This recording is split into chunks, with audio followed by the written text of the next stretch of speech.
Welcome to V-103.com. My name is Ashley Smith, and if you followed any of the stories that I've written here on V-103.com, you'll know that my goal is to take you wherever I go. You know I have to keep you in the know.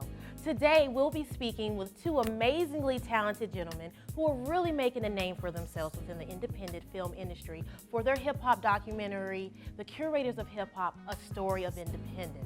With features in the Source magazine and screenings all over the country, including the A3C Hip Hop Music Festival, as well as the Pan-African Film Festival. These guys are really doing their thing.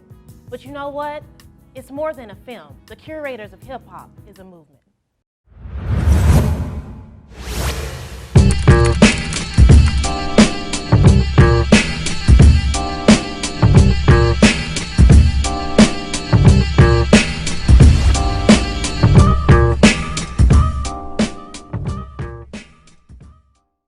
So tell V-103.com who you are and who am I sitting with today? Jimmy Thomas, I'm a filmmaker, activist, and a father. Okay, what about you?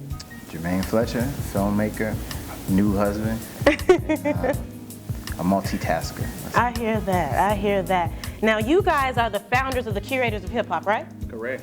So can you just elaborate a little bit more on that so I can understand it a little bit better? Sure. So, Curators of Hip Hop came out of necessity, right? Curators of Hip Hop was really created to give hip hop a good name, a good reputation, and it was to preserve the culture. We decided to tell the story of hip hop, tell the story of our people through documentary filmmaking. Started off as a blog online, producing these weekly features, and then after that, we sort of got in focus to create a film in addition to the features.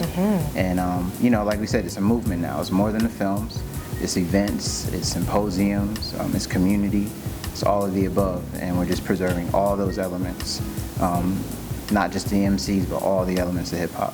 It's hard work, all the time. I'm always here, just all the time, always working, always working. One other thing that I wanted to really highlight is the grind, the hustle. When I mean the behind-the-scene coverage of what is not normally glamorous, what a lot of people don't want to see, and where they don't see what's taken to get to where these people are, even where you guys are sitting today. Why was it so important for you guys to go behind the scenes to really show that, I'm not going to even call it ugly, but that not so pretty side of the business?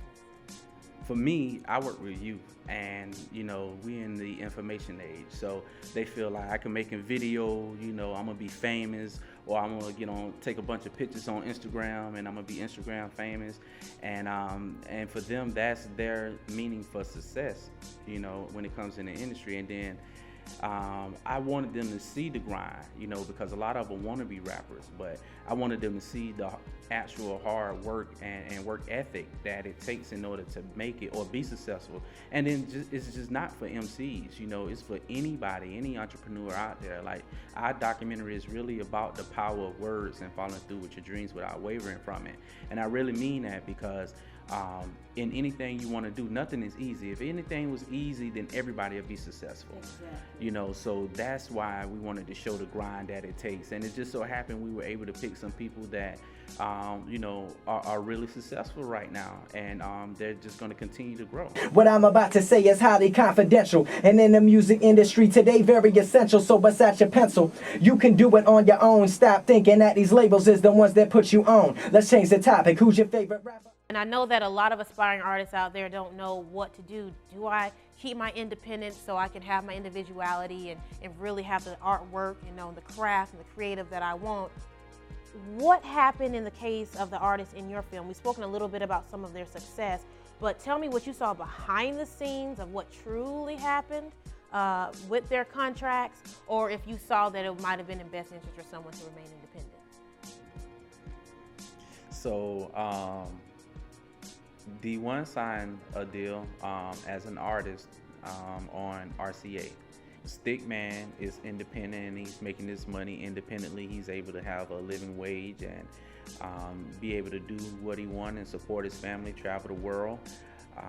And Logic signed a label deal, the Def Jam. So during the documentary, he signs, I think, a management deal with Visionary Music Group, who was managing him for a year before he signed. and then he signed a label deal with. They signed a label deal with Def Jam. So I think the artists that we were able to highlight as far as the deals came did some very smart things with what they were able to do with their brand. And I think for some artists, being independent does make a lot of sense, or perhaps even makes more sense.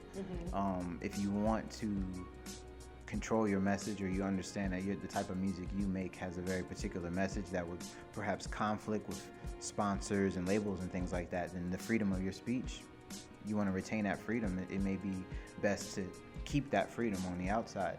I think, but the actual concern of label or independent isn't or should not be the first concern. The first concern should always be the music, the quality of the music, and who is the music reaching, the fan base. Now, how long did it take to put this entire film together? I heard in one of the narrations that some people you saw for one day, some people you covered for over a span of years. How much time and energy did it take to put together this film that we see today? A lot. 3.5 years worth of shooting, and That's dedication. yeah, and then we chopped it. Well, we both went over it in the post production, but chopped it down to 68 minutes. So 3.5 years worth of stuff in an hour and 8 minutes. Was it hard to cut stuff out?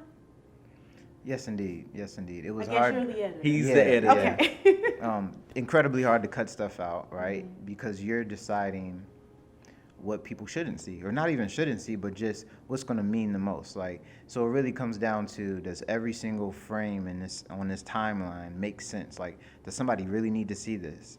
Right. And the answer is yes. It was hard, but yes, they had to see that. They had to hear it, even if it seems very simple. Even in that simplicity, there's something significant there. I just want to thank you guys for traveling down to ATL just to have a little small town chat with me about your upcoming venture, February 26th again at the Plaza Theater. But I just want to give you guys a couple seconds, and instead of visually on camera doing a trailer, I want you guys to sell me, I know you both have sales skills, sell me on why I should come out and see your film.